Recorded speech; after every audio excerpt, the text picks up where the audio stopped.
চীনা শহরের একটা পুরনো বাড়িতে মাঝি নামের এই পরিবার বসবাস করত। তাদের একমাত্র ছেলের নাম জিয়া। জিয়ার সকালটা শুরু হতো কাটকাটা আর ঘর মোছা দিয়ে। সে তার প্যারালাইসিস দাদিকেও মেসেজ করে দিত, ঔষধ দিত এবং তার সবকিছুতেই খেয়াল রাখত। একদিন জিয়ার স্কুল থেকে কয়েকজন শিক্ষক তাদের বাড়িতে আসে। জিয়া স্কুলে বেশ ভালো স্টুডেন্ট ছিল, কিন্তু তার শিক্ষকরা জানতো সে অনেক গরিব, আর তাই তাকে আর্থিকভাবে সাহায্য করার জন্য শিক্ষকরা একজন স্পন্সরকে নিয়ে এসেছিল। কিন্তু জিয়ার বাবা শিক্ষকদের এই সাহায্য নিতে চাচ্ছিলেন না। তিনি বলেন তাদের ভাগ্যে যা আছে সেটাই হবে। যদি তাদের ছেলে বড় হয়ে কিছু করতে পারে তাহলেই তাদের ভাগ্যের চাকা ঘুরবে, কিন্তু তারা কারো টাকা অনুদান হিসেবে নিতে চান না। ঠিক তখনই জিয়ার মা সেখানে একটা বয়েমে করে কফি নিয়ে চলে আসেন। প্রথমত তারা বেশ গরিব ছিল যে কফি তাদের বাড়িতে থাকার কথা না, তারপর আবার নিয়ে এসেছিল বয়েমে করে। এটা দেখে শিক্ষকরা কনফিউজ হয়ে যায়। জিয়ার বাবা বিষয়টা বুঝতে পেরে দ্রুত শিক্ষকদেরকে সেখান থেকে পাঠিয়ে দেন। যাওয়ার আগে একজন শিক্ষক অবাক হয়ে জিয়াকে জিজ্ঞেস করে, এরা কি আসলেই তোমার বাবা মা? সবাই চলে যাওয়ার পর জিয়ার মা তাদের ময়লা কাপড়গুলো একটা জায়গায় রাখেন এবং সঙ্গে সঙ্গে সেগুলো একজন পরিষ্কার করা আর আয়রন করা কাপড়ের সাথে পাল্টে দেয়। তারপর জিয়ার বাবা তার দাদিকে বলে, আমরা বাইরে যাচ্ছি, তুমি জিয়ার সাথে ইংরেজি প্র্যাকটিস করো। জিয়ার বাবা মা বাইরে বেরিয়ে আসে। বাইরে তাদের জন্য একটা দামি গাড়ি অপেক্ষা করছিল। ঠিক তখনই স্পন্সরদের গাড়িটা তাদের পাশ থেকেই চলে যায়, কিন্তু খেয়াল করে না যে জিয়ার বাবা মা ওই গাড়িতে উঠে যাচ্ছেন। গাড়ির ভেতর জিয়ার বাবা তার মাকে বকা দিয়ে বলেন যে তোমাকে কতবার বলেছি সাবধানে থাকতে, তারপরে তুমি আজকে দামি ঘড়ি পরে চলে এসেছো। যদি আমাদের ছেলে দেখে ফেলতো তাহলে কি জবাব দিতে ওকে? এদিকে তখন জিয়ার দাদি তাকে ব্রেকফাস্ট খাইয়ে দেয়। তারপর সে স্কুলের জন্য রওনা হয়। জিয়া বের হয়ে যাওয়ার পর তার প্যারালাইসিস দাদি চেয়ার থেকে উঠে দাঁড়িয়ে পড়েন, আর সে তার কাছে থাকা ওয়াকিটকিতে কাদেরকে যেন ইনস্ট্রাকশন দিতে শুরু করেন। তখন দেখা যায় জিয়া যেদিক থেকে স্কুলে যাচ্ছিল সেদিকে ড্রাইভার থেকে শুরু করে রাস্তায় ঝাড়ুদার এবং দোকানদার সহ অনেকেই ছদ্মবেশে জিয়ার দাদিকে ওয়াকিটকিতে জানাচ্ছিল জিয়া ঠিকভাবে স্কুলে পৌঁছাচ্ছে কিনা। রাস্তায় হঠাৎ করে তার সামনে এক ফরেনার কাপল চলে আসে, আর তারা জিয়ার কাছে ইংরেজিতে অ্যাড্রেস জানতে চায়। তখন দেখা যায় সে অনেক ভালো ইংরেজি বলে তাদেরকে রাস্তা দেখিয়ে দেয়। আসলে এই ফরেনাররাও ছিল জিয়ার বাবার ঠিক করা, আর তাদের কাছে ক্যামেরা ছিল যেটা দিয়ে জিয়ার দাদি বাড়ি বসেই মনিটরে জিয়াকে দেখতে পাচ্ছিল। এরপর জিয়া যখন স্কুলে পৌঁছায় সেখানে এক বয়স্ক দম্পতি তার জন্য অনেকগুলো বেলুন নিয়ে অপেক্ষা করছিল, কিন্তু জিয়া আসার আগেই সিকিউরিটি দ্রুত তাদের সেখান থেকে সরিয়ে দেয় যাতে তারা জিয়ার সাথে কথা বলতে না পারে। বৃদ্ধ দম্পতিকে জিয়ার বাবার গাড়িতে নিয়ে আসা হয়, যেখানে জিয়ার বাবা তাদেরকে বলে, আপনারা এভাবে দামি পোশাক পরে জিয়ার সাথে দেখা করলে তার সন্দেহ হবে, তাই বাড়ি চলে যান আর পোশাক পাল্টে জিয়ার জন্মদিন পালন করতে আমাদের বাড়িতে আসুন। আসলে এই বৃদ্ধ দম্পতি ছিল জিয়ার নানা নানি। স্কুল থেকে বের হওয়ার পর জিয়ার একজন ক্লাসমেট জিয়াকে তাদের গাড়িতে উঠতে বলে, কিন্তু জিয়া ভদ্রভাবে তাকে নিষেধ করে দেয়। আসলে তার পরিবারের দরিদ্র হওয়ার কারণে সে ধনীদের সাথে খুব বেশি মেলামেশা করতে স্বাচ্ছন্দ্য বোধ করত না। কিন্তু আপনারা নিশ্চয়ই ভাবছেন তাহলে এই সব কিছু কি চলছে? জিয়ার বাবা যখন বাড়ি ফেরে তখন সে কিছু অতীতের স্মৃতি মনে করতে শুরু করে, আর এখান থেকে রহস্যের জট খোলে। আসলে কয়েক বছর আগে জিয়ার বাবা তার মাকে নিয়ে এই পুরাতন বাড়িতে এসেছিল, আর তাকে বলেছিল, একটা সময়ে আমরা এই এলাকার সব থেকে গরিব পরিবার ছিলাম। আমি ছোটবেলায় এই বাড়িতেই বড় হয়েছি, কিন্তু টাকার মূল্য যে কত গুরুত্বপূর্ণ সেটা আমাকে আমার ছোটবেলার স্মৃতি মনে করিয়ে দেয়। আসলে জিয়ার বাবার ছোটবেলায় দারিদ্রতায় কাটলেও সে একটা সময় নিজের যোগ্যতায় এখন অনেক বড় ব্যবসা দাঁড় করিয়েছে, আর সে এখন এই শহরের সব থেকে ধনী লোকদের মধ্যে একজন। কিন্তু তাদের বড় ছেলে ছোটবেলা থেকেই যেটাই চেয়েছে সেটাই সাথে সাথেই পেয়ে গেছে, এজন্য তার কাছে টাকার মূল্যায়ন নেই। কিন্তু এখন জিয়ার বাবা মা বুঝতে পারছিল যে আসলে তাদের বড় ছেলেকে মানুষ করতে তারা ভুল করে ফেলেছে। এজন্য তারা একটা ডিসিশন নেয়। তারা ঠিক করেছিল তাদের ছোট ছেলেকে অর্থাৎ জিয়াকে তারা টাকার মূল্য বোঝানোর জন্য গরিব পরিবেশে বড় করে তুলবে। আর তখন থেকেই শুরু হয় এই অভিনয়। জিয়াকে নিয়ে তার বাবা মা দামি গাড়ি বাড়ি ছেড়ে এই পুরাতন বাড়িতে এসে ওঠে, আর জিয়া আসলে তখন অনেক ছোট হয়, তার এখন কিছুই মনে নেই।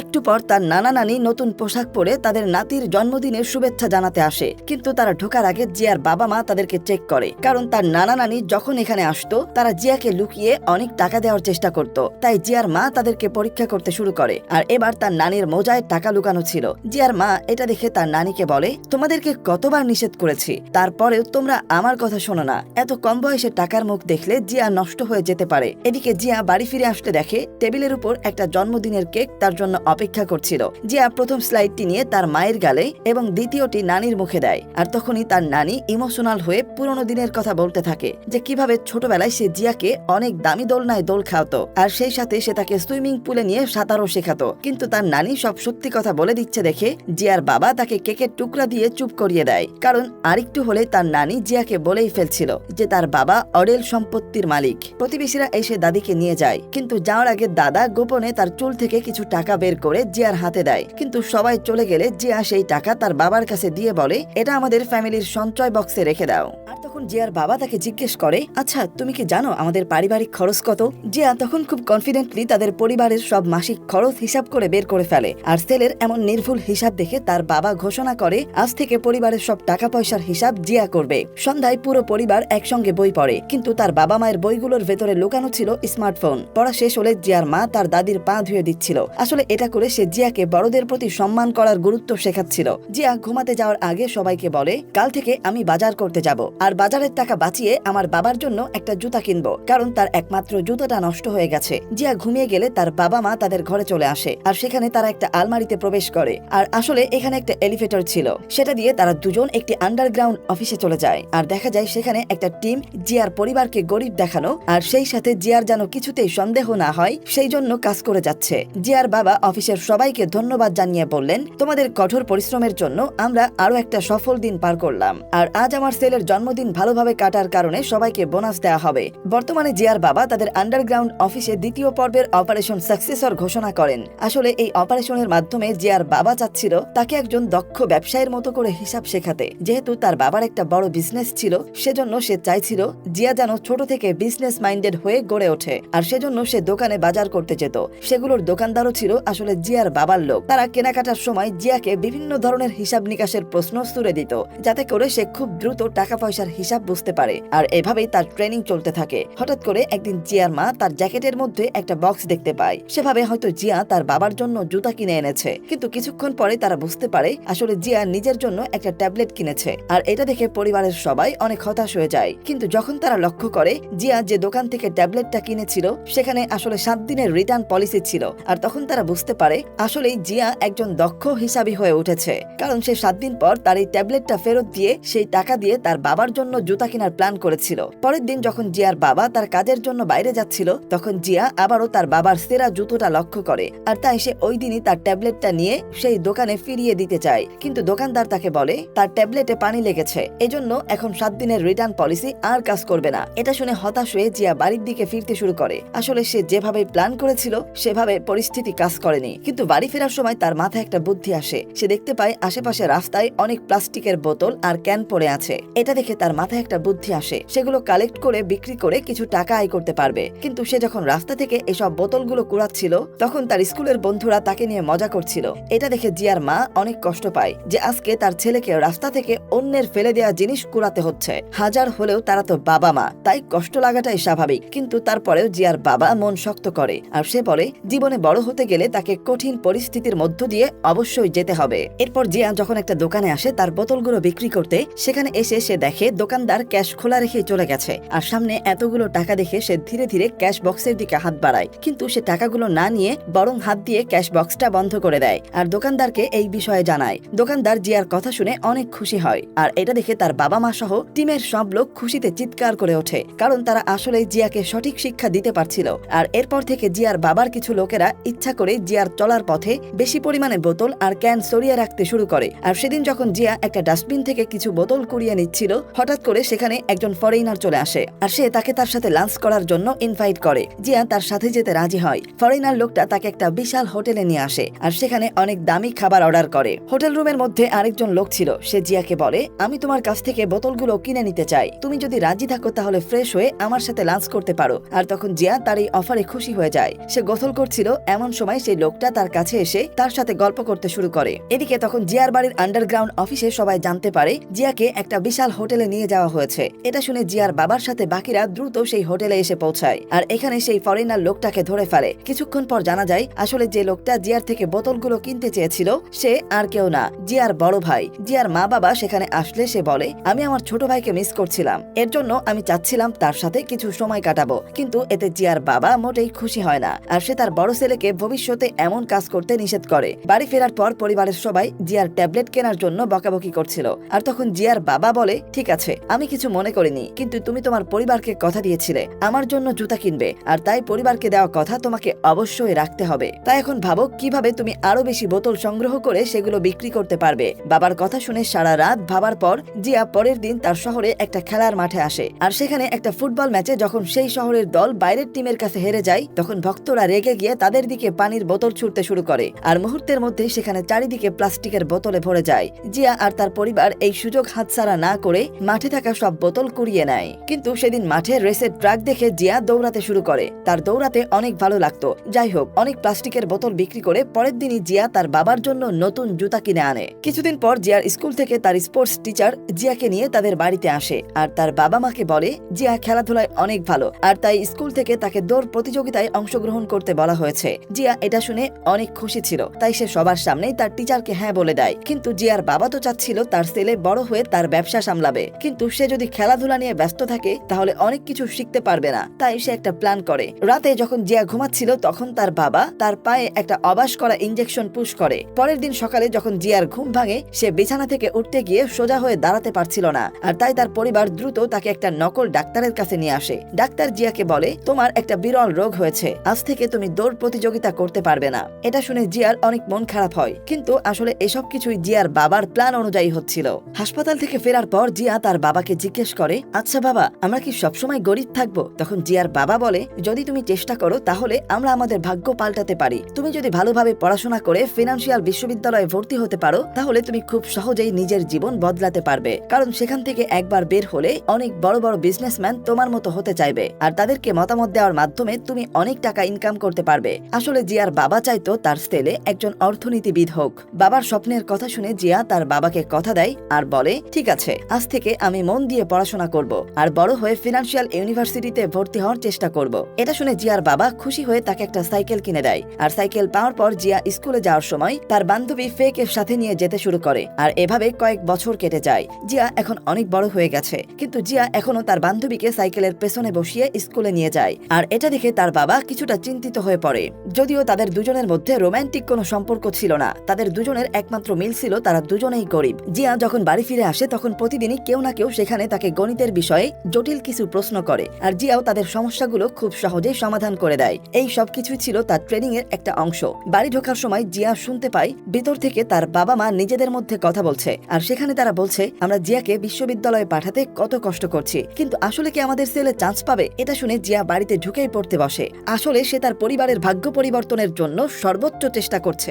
যদিও তার এখনো খেলাধুলার প্রতি দুর্বলতা কাজ করত, সে চাইতো একজন স্পোর্টসম্যান হতে। একদিন ক্লাসে যখন টিচার পড়াচ্ছিল তখন টিচার তাদেরকে বলে, মানুষের চেতনা সবসময় তার আশেপাশের পরিবেশ থেকেই তৈরি হয়। কিন্তু জিয়া এটা মানতে রাজি ছিল না। তাই সে বলতে শুরু করে, আমার পরিবার অনেক গরিব, কিন্তু তারপরেও আমি নিজের চেষ্টায় কখনো কমতি রাখিনি আর আমার মনে হয় আমি যথেষ্ট স্মার্ট। আর সেই সাথে আমার মতো পরিবেশে বড় হওয়া বাকি বাচ্চাদের থেকে আমি নিজের চেতনাকে অনেক বেশি স্ট্রং বানিয়েছি। কিন্তু জিয়ার কথাগুলো তার টিচারের পছন্দ হয় না, তাই সে তাকে ক্লাস থেকে বের করে দেয়। তাই জিয়া স্কুল থেকে বের হয়ে আজকে আগে বাড়ির দিকে ফিরছিল আর তখনই কিছু দূর আসার পর সে খেয়াল করে একটা বাস্কেটবল কোর্টে তার দাদি কয়েকজনের সাথে বাস্কেটবল খেলছে। কিন্তু এটা কিভাবে সম্ভব? তার দাদি তো একজন প্যারালাইসিস রোগী। জিয়াকে দেখে তার দাদি অর্থাৎ ম্যাডাম লি সেখান থেকে দৌড়ে পালায় আর পালানোর সময় তার একটা জুতা খুলে রাস্তায় থেকে যায়। জিয়া জুতাটা হাতে নিয়ে দ্রুত বাড়ি চলে আসে। বাড়িতে ঢুকে সে দেখে তার দাদি বিছানায় শুয়ে আছে। এরপর জিয়া তার মায়ের ঘরে ছুটে যায়, কিন্তু সেখানে তার মা ছিল না। তাই সে আবার দাদির কাছে ফিরে গিয়ে প্রশ্ন করে,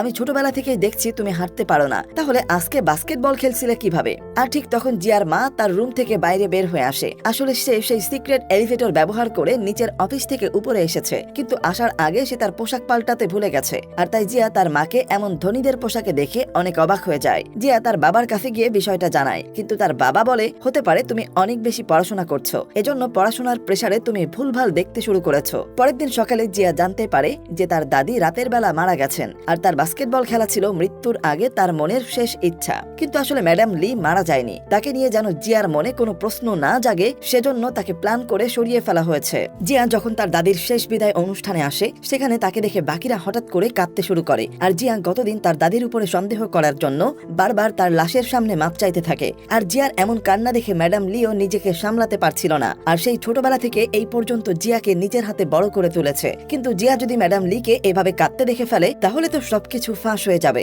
তাই দ্রুত সেখানে থাকা সবাই মিলে ম্যাডাম লিকে ভেতরে নিয়ে যায় আর তারা দ্রুত তাদের দুজনকে আলাদা করে ফেলে। ম্যাডাম লি অনেক মন খারাপ করছিল এটা ভেবে যে সে হয়তো আর কখনো জিয়াকে দেখতে পারবে না। কিন্তু তখন জিয়ার বাবা এসে তাকে বলে, আপনি চিন্তা করবেন না, জিয়া বিশ্ববিদ্যালয়ে চান্স পাওয়ার সাথে সাথেই আমরা তাকে এসব কিছু খুলে বলবো আর তখন অবশ্যই আপনি তার সাথে দেখা করতে পারবেন। পরের দিন জিয়া তার বান্ধবী ফের সাথে দেখা করতে আসে আর সেখানে এসে সে তার মনের সন্দেহের কথাগুলো ফের সাথে শেয়ার করতে শুরু করে। জিয়া বলে, আমি কিছুতেই বুঝতে পারছি না আমার মা হঠাৎ করে এত দামি পোশাক আর গহনা পরে কোথা থেকে এসেছিল। ফে তখন মজা করে বলে, হয়তো তোমার মা কারো সাথে প্রেম করে আর তার সাথে কোথাও লুকিয়েছিল, আর হয়তো সে তার জন্যই এভাবে সেজে গুজে থাকে, আর তুমি খেয়াল করে দেখো তোমার বাবার বয়সও অনেক। এরপর ফে আরো বলে, আমি তো তোমার মাকে অন্য একজন লোকের সাথে একটা বাড়িতে ঢুকতে দেখেছি। এটা শুনে জিয়া দ্রুত সেই বাড়ির অ্যাড্রেস নিয়ে সেখানে রওনা দেয়। আসলে এই বাড়িটা ছিল জিয়াদের আসল বাড়ি। আর তখন বাড়ির ভেতরে জিয়ার বাবা মা তার বড় ভাইয়ের সাথে কথা বলছিল। জিয়ার বড় ভাই তাদের পারিবারিক বিজনেসে একটা পজিশন চাচ্ছিল, কিন্তু তার বাবা বলে,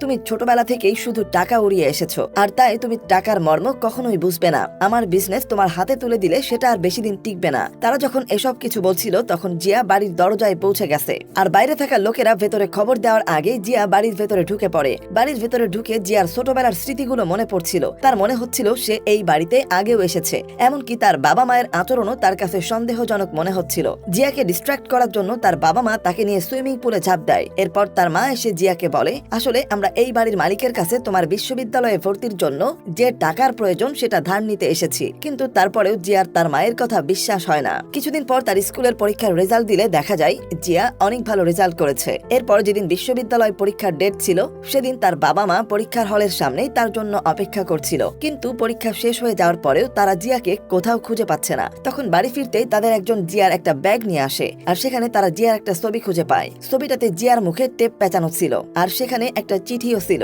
যেখানে জিয়ার মুক্তিপণ হিসাবে বেশ কিছু টাকার কথা উল্লেখ করা ছিল। তখন টিমের একজন বলে, এই জায়গাটা কোথায় আমি চিনি। ব্যাস, আর দেরি কিসের? সবাই মিলে ছুটে যায় জিয়াকে উদ্ধার করতে। কিন্তু যখন সবাই বাড়ি থেকে বের হয়ে যাচ্ছিল তখন জিয়া ছাদের উপর দাঁড়িয়ে সবকিছু খেয়াল করছিল। আসলে সে বেশ কিছুদিন ধরেই তার বাবা মা সহ তার চারপাশে থাকা মানুষদের অদ্ভুত আচরণ খেয়াল করছিল।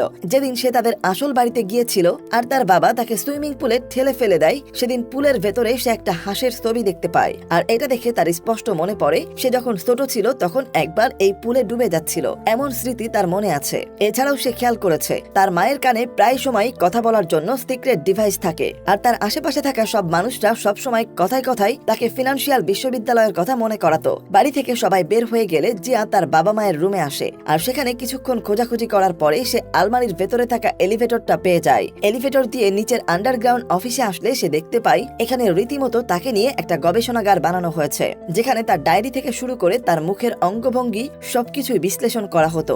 এমনকি তার ছোটবেলা থেকে এই পর্যন্ত তার জীবনে যারাই এসে তাকে কিছু শিখিয়েছে তাদের সবার ছবি নিচে বাধাই করে রাখা হয়েছিল। সেই সাথে সেখানে ম্যাডাম লিয়েরও একটা বিশাল ছবি টানানো ছিল।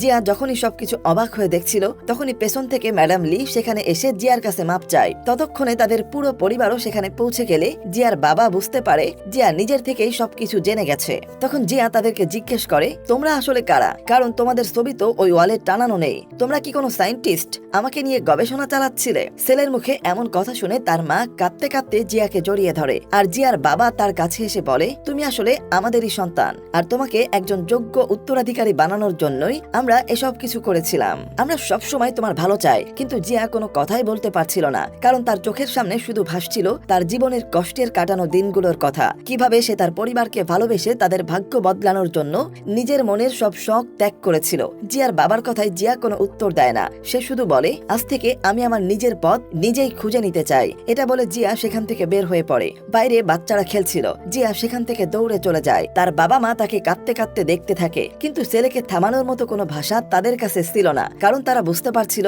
ছেলেকে উত্তরাধিকারী বানাতে গিয়ে তারা তার জীবন থেকে অনেক কিছুই কেড়ে নিয়েছে। এদিকে তখন জিয়ার বড় ভাইকে দেখা যায় সে একটা বিশাল পাহাড় বেয়ে উপরে উঠছে। তার বাবা তার বিষয়ে কি ভাবে এতে এখন আর তার কিছুই যায় আসে না, সে তার বাকি জীবনটা ভ্রমণ করে কাটিয়ে দিতে চায়। আর তখন আমরা জিয়াকে দেখতে পাই জিয়া তার মনের ইচ্ছাকে প্রাধান্য দিয়ে এখন একজন রেসার হয়ে উঠেছে, আর তার বাবা মা বাড়িতে বসে টিভিতে তাদের ছেলেকে দেখছিল। কিন্তু তখন দেখা যায় দৌড়াতে দৌড়াতে হঠাৎ করে সামনে প্লাস্টিকের বোতল দেখে জিয়া সেগুলো তুলে খুশিতে দৌড়াতে শুরু করে। আসলে তার শিক্ষক হয়তো ঠিকই বলেছিল, মানুষের পরিবেশ তাদের চেতনাকে প্রভাবিত করে। আর বাংলায় একটা প্রবাদ আছে না, অভাবে স্বভাব নষ্ট।